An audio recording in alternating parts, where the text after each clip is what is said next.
Welcome to the presentation on quadratic inequalities. Before we get to quadratic inequalities, let's just start graphing some functions and interpret them, and then we'll slowly move to the inequalities. Let's say I had f of x is equal to x squared plus x minus 6. Well, if we wanted to figure out where this function intersects the x-axis, or the roots of it, we learned in our factoring quadratics that we could just set f of x is equal to 0, right? Because f of x equals 0 when you're intersecting the x-axis. So you would say x squared plus x minus 6 is equal to 0. And you just factor this quadratic. X plus 3 times x minus 2 equals 0. And you would learn that the roots of this quadratic equation, of this quadratic function, are x is equal to minus 3 and x is equal to 2. Now how would we visualize this? Well, let's draw this quadratic function. Those are my very uneven lines. So the roots are x is equal to negative 3. So this is right here. X is at minus 3, y 0. By definition, one of the roots is where f of x is equal to 0. So the y, or the f of x axis here is 0. The coordinate is 0. And this point here is 2, 0. Once again, this is the x-axis, and this is the f of x axis. And we also know that the y-intercept is minus 6. This isn't the vertex, this is the y-intercept. And that the graph is going to look something like this. Not as bumpy as what I'm drawing, which I think you get the general idea if you've ever seen a clean parabola. It looks like that, with x minus 3 here and x is 2 here. Pretty straightforward. We figured out the roots. We figured out what it looks like. Now, what if we, instead of wanting to know where f of x is equal to 0, which is these 2 points, what if we wanted to know where f of x is greater than 0? What x values make f of x greater than 0? Or another way of saying it, what x values make this statement true? X squared plus x minus 6 is greater than 0, right? This is just f of x. Well, if we look at the graph, when is f of x greater than 0? Well, this is the f of x axis. And when are we in positive territory? Well, f of x is greater than 0 here. Let me draw that in another color. Is greater than 0 here, right?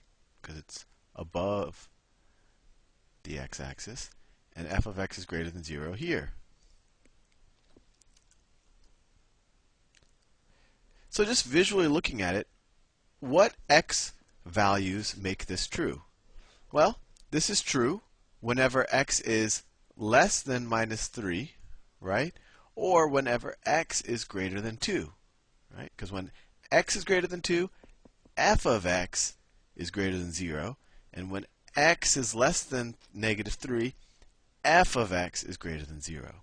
So we would say the solution to this quadratic inequality, and we pretty much solve this visually, is x is less than minus 3, or x is greater than 2.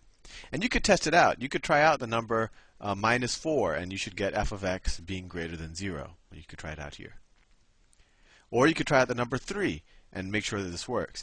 And you can just make sure that you could, for example, try out the number 0 and make sure that 0 doesn't work, right? Because 0 is between the two roots.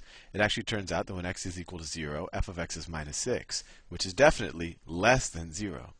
So I think this will give you a visual intuition of what this quadratic inequality means. And now with that visual intuition in the back of your mind, let's do some more problems. And maybe we won't have to go through the exercise of drawing it, but maybe I will draw it just to make sure that the point hits home. Let me give you a slightly trickier problem. Let's say I had minus x squared, minus x squared minus 3x plus 28, let me say, is greater than 0. Well, I want to get rid of this negative sign in front of the x squared. I just don't like it there because it makes it a little more confusing to factor. So I'm going to multiply everything by negative 1. both sides. I get x squared plus 3x minus 28. And when you multiply or divide by a negative with any inequality, you have to swap the sign. So this is now going to be less than 0. Right? And if we were to factor this, we get x plus 7 times x minus 4 is less than 0. So if this was equal to 0, we would know that the two roots of this function, let's define the function f of x.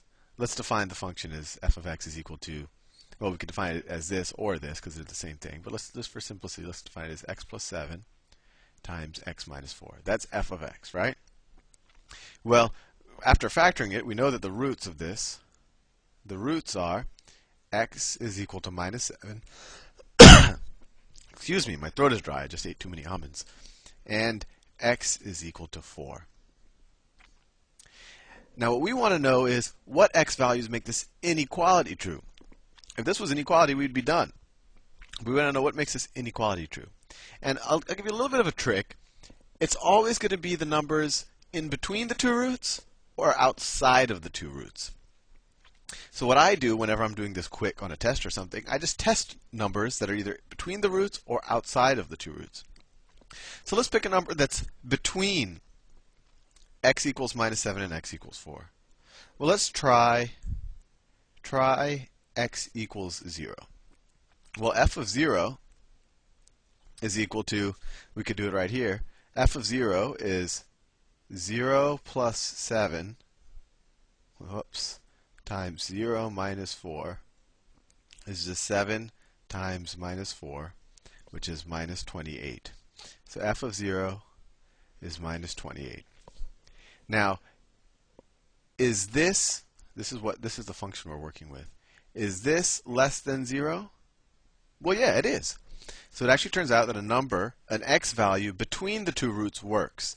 So actually, I immediately know that the answer here is all of the x's that are between the two roots. So we could say that the solution to this is minus 7 is less than x, which is less than 4. You could have done it the other way. You could have tried a number that's outside of the roots, either less than minus 7 or greater than 4, and have tried it out. Let's say if you had tried out 5, try x equals 5. Well, then f of 5 would be 12 times 1, right, which is equals to 12. F of 5 is 12. Is that less than 0? No. So that wouldn't have worked. So once again, that gives us a confidence that we got the right interval. And if we wanted to think about this visually, right, because we got this answer, when you do it visually, it actually makes, I think, a lot of sense, but maybe I'm biased. Let me erase this real fast.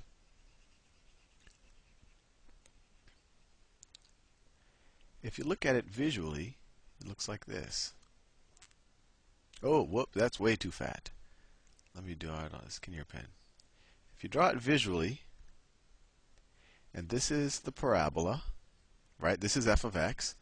The roots here are minus 7, 0, and 4, 0.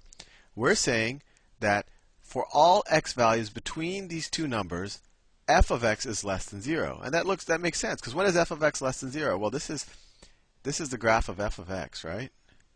This is f of x. And when is f of x less than 0? Right here. So what x values give us that? Well, the x values that give us that are right here. I hope I'm not confusing you too much with these visual graphs. And you're probably saying, well, Sal, how do I know I don't include zeros? Well, you could try it out, but how come I don't include the roots? Well, at the roots, f of x is equal to 0. So if this was less than or equal to 0, then the answer would be negative 7 is less than or equal to x is less than or equal to 4. I hope that gives you a sense. You pretty much just have to try a number in between the roots and try a number outside of the roots, and that tells you what interval will make the inequality true. I'll see you in the next presentation.